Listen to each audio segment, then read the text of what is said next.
Hello everybody, and welcome back to calculus class. So this lecture will be probably around 40 minutes or so. um, I've designed it so that this way you can pause the video and try the problems and then unpause. So I'm not going to try to record 55 minutes of material, because that might be too much. So keep that in mind. Please pause the video and try the examples when I tell you to pause them. And, you know, in this way you can learn the material well. Also, I'll be available later if you'd like to ask questions, or need some help. I'll set up like a Zoom office hour type thing. So look out for emails from me. All right, so today's lesson is the alternating series test. So we'll learn about what an alternating series is. We'll learn about absolute and conditional convergence. And we'll learn about error estimation, how to estimate the error in our infinite series computations. See, infinite series are very useful for calculating things.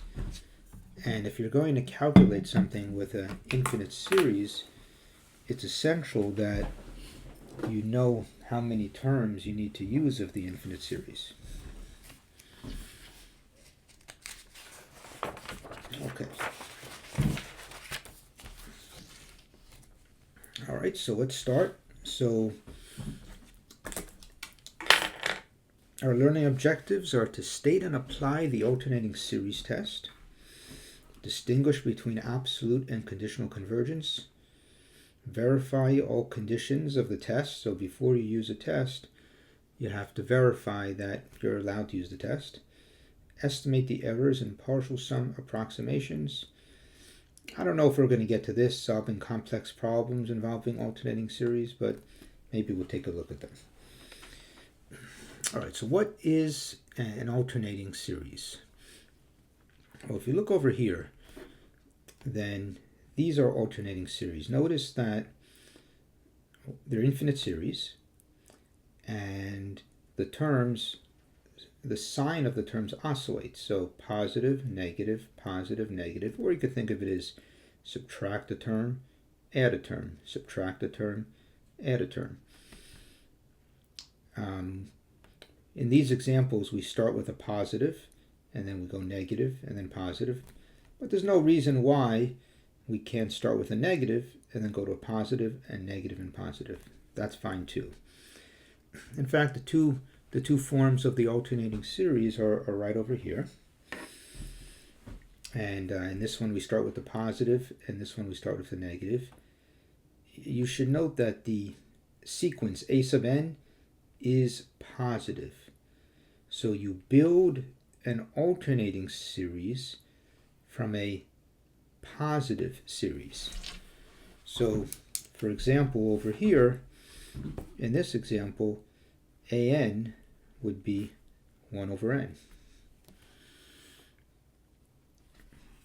So that would be the generating sequence, where n goes from 1 to infinity. Notice that 1 over n is always positive.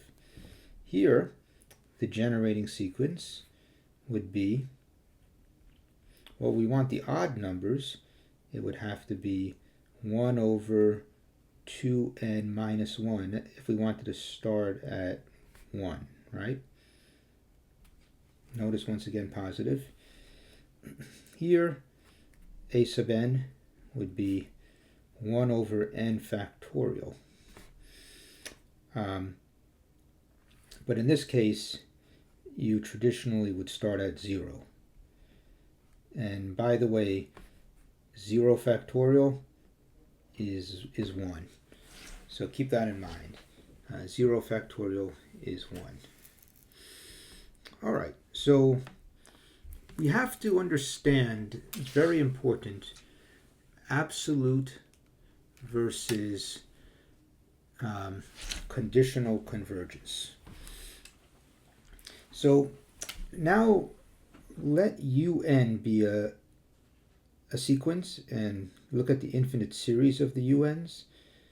But keep in mind that in this case, the U sub n could be a sequence with negative terms. So we have an infinite series of UNs, and there might be negative terms in this infinite series. In fact, we expect that there probably are.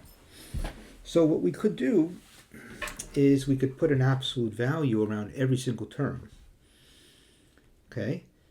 Now, so for example, let's say our series was 1 minus 1 over 2 squared plus 1 over 3 squared minus 1 over 4 squared plus, they actually don't have to alternate.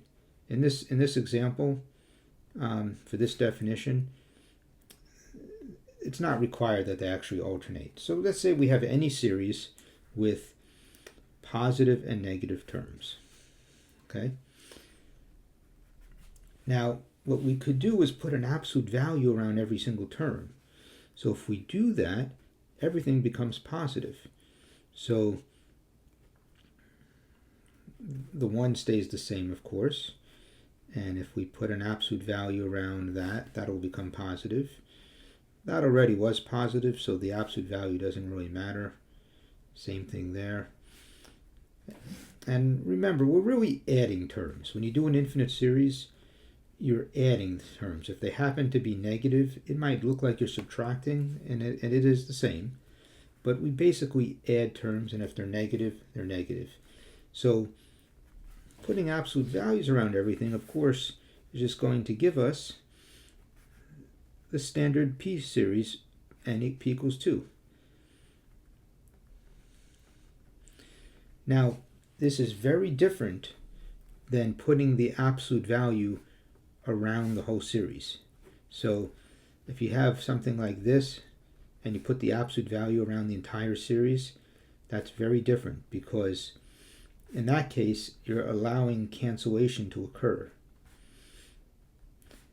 So this is something different entirely, and it's not what we're going to basically ever do. It's a lot harder for a series of positive terms to converge than it is if they're negative terms, because there could be cancellation. All right, so a series converges absolutely if the series of absolute values converges. Conditional convergence. A series U sub n converges conditionally if the series converges, remember the sequence of partial sums converges, but the absolute value series diverges. So that is definitely possible, and in fact it occurs right here. Turns out that the alternating harmonic series does converge, but if you put absolute values around every term, that diverges because it's the harmonic series. So this series would diverge if you took away the minus signs, but it converges, which we will show a little later, with the alternating signs. Okay, so a series converges conditionally if the series converges but the absolute value series diverges. So that's conditional convergence, and as I just said, this converges conditionally. In fact, so does this one. Theorem 1. Absolute convergence implies convergence. So if you know that the absolute value of a series converges, then the series must converge. And remember, the absolute value is around every term. Every term is forced to become positive. Absolute convergence is stronger. So keep that in mind. If you know a series converges absolutely, then that's basically the best you can have. Conditional convergence is weaker.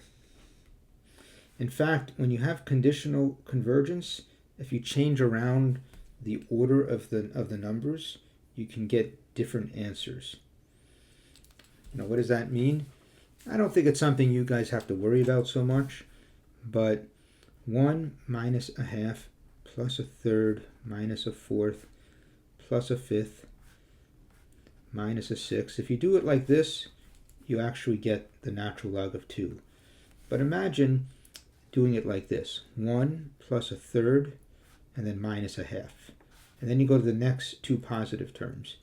Plus a fifth, plus a seventh, and then you grab the previous even term. Minus 1/4. So you can change around the order and you actually get a different answer. So it's really not good to have conditional convergence. It's the worst kind of convergence for calculations. All right, so strategy for alternating series. Apply the alternating series test, which we'll learn about in a minute, right here, to check convergence. If convergence, check if the series converges without signs.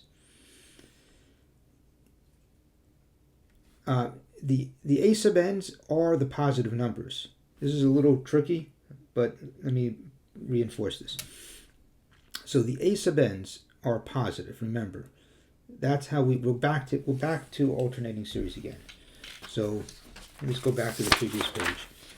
So here are our alternating series, but remember the a1, a2, a3 themselves are positive, but we're artificially putting negative signs next to every other term. Okay, so if you know that the a sub n's converge without the signs, then that's absolute convergence. If the a sub n's diverge, then that's conditional convergence. So we'll get to some quick examples, some concrete examples soon. Maybe this is jumping ahead just a little bit. So we'll come back to this. Don't worry about it. All right, the alternating series test. So the alternating series test is sort of like the integral test a bit. So suppose we have a sequence satisfying the following conditions. Positivity. So the a sub n's are positive for all values of n. We've already said that a few times, nothing new there. Monotonicity. Monotonicity. What that means is the sequence is